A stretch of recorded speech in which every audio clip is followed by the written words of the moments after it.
এই দেখো বন্ধুরা, তোমাদের দেখাই। এখানে হচ্ছে ফলি মাছ রেখেছিলাম, ফলি মাছটা ভাজছি। আর এখানে হচ্ছে সেই ভোলা মাছটা ভেজেছি। ভোলা মাছ ভেঙে চুড়ে গেছে। তো আর এক দেখো, এইটা ভোলা মাছটা হচ্ছে এই বিড়ালটার জন্য, ঠিক আছে? এই বিড়ালটার জন্য হচ্ছে ভোলা মাছ। আর এইখানে ফলি মাছ রেখেছি, কারণ ফলি মাছটা ভালো পেয়েছি, তাই ফলি মাছটা রেখেছি। ফলি মাছটা আমি খুব ভালো খাই, ঠিক আছে? তো ফলি মাছ রেখেছি হচ্ছে আমার জন্য। আর একটা জিনিস দেখাবো তোমাদের, চলো যারা উল্টে নিই মাছটাকে। ফলি মাছ খুব ভালো লাগে। আর এই চৈত্র মাছ আসলে পরে ফাল্গুন মাসে ফলি মাছ খাওয়াটা খুব ভালো। আর এখানে হচ্ছে দেখো, এই যে এইটা হচ্ছে আমাদের বিল্লির জন্য। তো বিল্লির কোনো খবর নেই। এর মধ্যে একটা পুঁটি মাছও তো আছে। এই একটা না, দুটো পুঁটি মাছ আছে এর মধ্যে। তো পুঁটি মাছটা তো আমরা খেতেই পারি, পুঁটি মাছ ভাজাটা। তো এখানে বিল্লির জন্য তো ল্যাঠা মাছ, তো ওর হচ্ছে বেশি পুষ্টির দরকার, তাই ল্যাঠা মাছ রাখা। আর এটা হচ্ছে আমাদের কম পুষ্টির দরকার, তাই আমাদের ফলি মাছ। এই মাছটা দুপুরে ঝোল বানাবো, ফলি মাছ। দেখো পুঁটি মাছ দুটো আমি নিয়ে নিয়েছি এখান থেকে। এর মধ্যে ছিল মিনির মাছের মধ্যে, আমি নিয়ে নিয়েছি পুঁটি মাছ দুটো। আমার খুব প্রিয় পুঁটি মাছ। তো পুঁটি মাছ দুটো ভেজে আমি খাবো। তো ওই ফলি মাছ বেশি কড়কড়া করে ভাজবো না, লাল লাল হয়ে গেছে এপিট এপিট, এটা ঝোল করবো। তো তো তুলে নিই। এই দেখো এবারে পুঁটি মাছ দুটো ভাজছি। এই পুঁটি মাছ দুটো আমার জন্য। তোমরা কে কে পুঁটি মাছ খেতে পছন্দ করো আমাকে জানাও, তাহলে তাদেরকে পাঠিয়ে দেবো। বেশি তেল দেয়নি, কারণ মাছ ভাজা হয়ে গেছে। এইবার এই মাছগুলো ভাজবো। তো এই মাছে তো তেল লাগবে না, এটা মিনির মাছ। তো ওইটা কড়াইয়ের মধ্যে দিয়ে নেড়ে চেড়ে নামিয়ে দেবো মিনির জন্য বেশি তেল দিয়ে ভাজি না। আর এইটা যেটুকু তেল আছে কড়াইতে সেটুকুতেই ভাজা হয়ে যাবে এই মাছটা।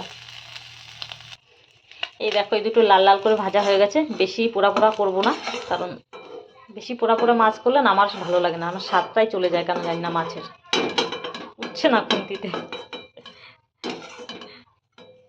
দেখো যুদ্ধ করতে হচ্ছে এইটুকু একটা মাছ নিয়ে। মানে জলের মধ্যে ধরতে গেলে যেরকম, আর কড়াই থেকে নামাতে গেলে এখন তেমন হচ্ছে। এই শট,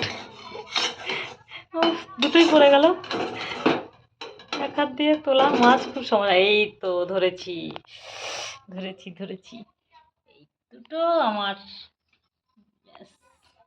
এইবারে এখন দিয়ে দেবো মিনির মাছগুলো। দেখো মিনির মাছ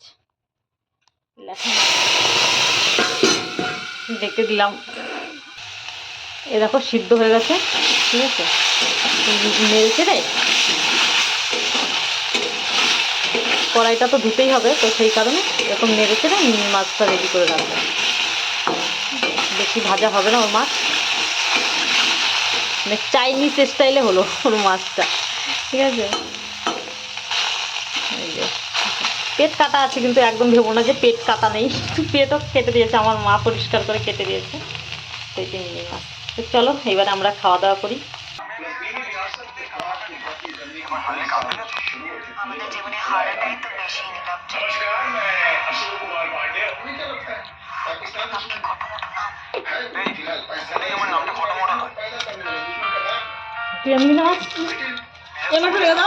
কেন রেখে দেবো?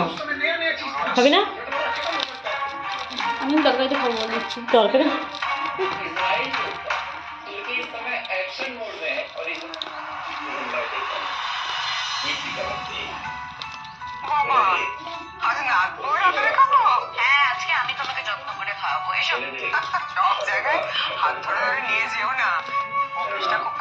শাক ভাজাটা নিয়ে